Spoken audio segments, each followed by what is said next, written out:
Hello అండి, అందరికీ welcome back to our channel Sukanya crazy talks. So ముందుగా అందరికీ వినాయక చవితి శుభాకాంక్షలు. ఈ వినాయక చవితి రోజున మీరు ఏవైతే కోరుకుంటున్నారో ఆ కోరికలన్నీ కూడా మంచిగా నెరవేరాలని మనస్ఫూర్తిగా కోరుకుంటున్నాను. మీలో ఎవరైనా ఛానల్ ఫస్ట్ టైం చూసినట్లయితే ఛానల్ని సబ్స్క్రైబ్ చేసుకోండి. వినాయక చవితి రోజు మార్నింగ్ ఫుల్గా వర్షం అయితే పడిందనమాట.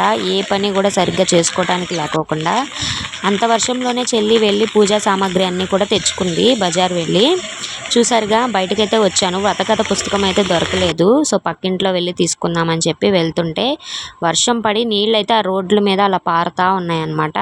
ఫైనల్గా పూజ అయితే స్టార్ట్ చేశారు అమ్మవాళ్ళు. లాస్ట్ 2 years చెన్నైలో గణేష్ చతుర్థి బాగా అయితే చేసుకున్నాను అనమాట.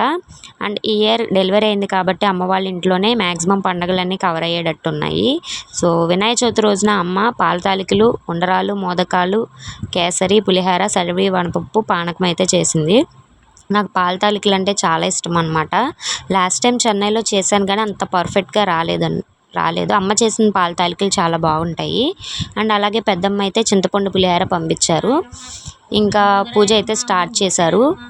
మంచిగా దేవుడి అన్నీ కూడా వ్రతకథం అంతా చదివి పూజ అయితే పూర్తి చేశారనమాట. ప్రతి సంవత్సరం లాగానే ఈ సంవత్సరం కూడా మా అమ్మ వాళ్ళ ఊరిలో మా వీధిలో వినాయకుడిని మందిరం అయితే కట్టి వినాయకుడిని పెడతారు కదా. 9 రోజులు కానీ 11 రోజులు కానీ పూజ చేస్తారు కదా, అది కూడా పెట్టారనమాట.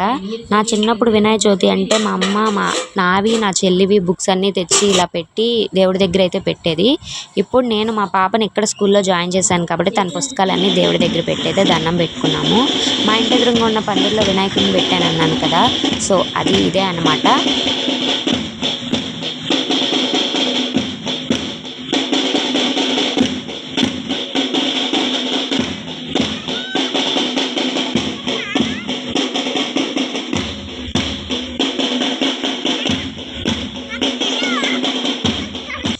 పందిరిలో ఉన్న వినాయకుడిని మీకు కూడా చూపిస్తాను. నేను కూడా వెళ్ళాలన్నమాట. చిన్న పాప నిద్ర పూడ్చి వెళ్ళాలి. తను లేసాక ఫీడింగ్ ఇచ్చేసి వెళ్తాను. నేను, మా చెల్లి, అలాగే మా పెద్ద పాప మందిరం దగ్గరికి వెళ్ళి అక్కడికి దండం పెట్టుకుంటాను. నాతో పాటు మీకు కూడా చూపిస్తాను. సో ఫైనల్గా పూజ అయితే అయిపోయింది. పూజ అయితే ఫినిష్ అయిపోయింది. వ్రతకథ చదివేశారు. అక్షంతలు కూడా వేసేసుకున్నాము. ఫస్ట్ నేను వచ్చేసి పాల తాలికల ప్రసాదం అయితే టేస్ట్ చేస్తున్నాను అనమాట. ఎందుకంటే నాకు పాల తాలికలు పర్ఫెక్ట్గా రాదు చేయటం. మా అమ్మ చేసింది అయితే చాలా ఇష్టం.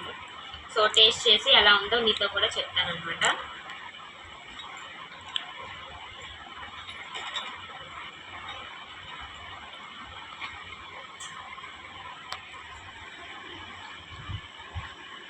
సూపర్ ఉంది టేస్ట్. పాల తాలికలో ఇట్లా గ్రేవీ లాగా ఉంటుంది చూసారా, అదైతే చాలా అంటే చాలా ఇష్టం. సో ప్రసాదం వచ్చేసి పాల తాలికలు, మోదకాలు, కేసరి, కుడుములు, పులిహార, చలిడి, వడపప్పు, పానకం అన్నీ చేశారు ఇవాళ అమ్మ. సో మా ఇంటి ఎదురుగా పందిరిలో పెద్ద వినాయకుడిని కూడా పెట్టారు. ఆ వినాయకుడిని కూడా మీతో చూపిస్తాను అనమాట. సో ఇంటి ఎదురుగా పందిరి అయితే ఉందని చెప్పాను కదా, ఏరియాలో అయితే వినాయకుడిని పెట్టారని చెప్పి. సో అక్కడికైతే వెళ్తున్నాను. సో వెళ్ళాక చూపిస్తాను. నేనైతే పూజ అయిపోయిన తర్వాత మా చెల్లిని రెడీ అవ్వు, ఎదురుకి వెళ్దాము, వినాయకుడిని చూసొద్దాము అని చెప్పి ఒక 1/2 hour నుంచి అయితే రెడీ అవుతానే ఉంది. చూడండి, ఇంకా అవ్వలేదన్నమాట, రెడీ అవుతుంది. అండ్ ఎదర పందిరిలో పూజ కూడా అయిపోయిందనమాట. సో డబ్బులు శబ్దం వినిపిస్తుంది కదా అక్కడ నుంచి. సో వెళ్ళాక చూపిస్తాను, చూస్తూ ఉండండి. ఇదిగోండి మా ఎదురుగా ఉన్న పందిరిలో వినాయకుడు ఎంత బాగున్నారో కదా. నాకు చిన్నప్పటి నుంచి వినాయక చవితి అంటే చాలా ఇష్టం అనమాట. ఎందుకంటే ప్రతి సంవత్సరం మా అన్నయ్య వాళ్ళు అయితే వినాయక చవితి అప్పుడు ఇలా విగ్రహాన్ని పెట్టి 11 రోజులు కానీ 9 రోజులు కానీ ఉంచి మంచిగా పూజలు చేసేవాళ్ళు. పొద్దున సాయంత్రం చాలా సందడిగా ఉండేది అనమాట. ఆ టైంలో స్కూల్కి కానీ కాలేజెస్కి కానీ వెళ్ళాలనిపించేది కాదు, అంత బాగుంటుంది. విలేజ్లో ఏ పండుగైనా భలే మంచిగా చేసుకుంటారు, అందరూ ఒక చాట గ్యాదర్ అయ్యి. సో నాకు ఇలాంటి పండుగలు అంటే చాలా ఇష్టం. చెన్నైలో ఉన్నప్పుడు ఇలాంటి కొన్ని ఫెస్టివల్స్ అయితే మిస్ అవుతానన్నమాట. ఎందుకంటే తమిళనాడు ఫెస్టివల్కి మన ఫెస్టివల్కి కొంచెం తేడా అయితే ఉంటుంది.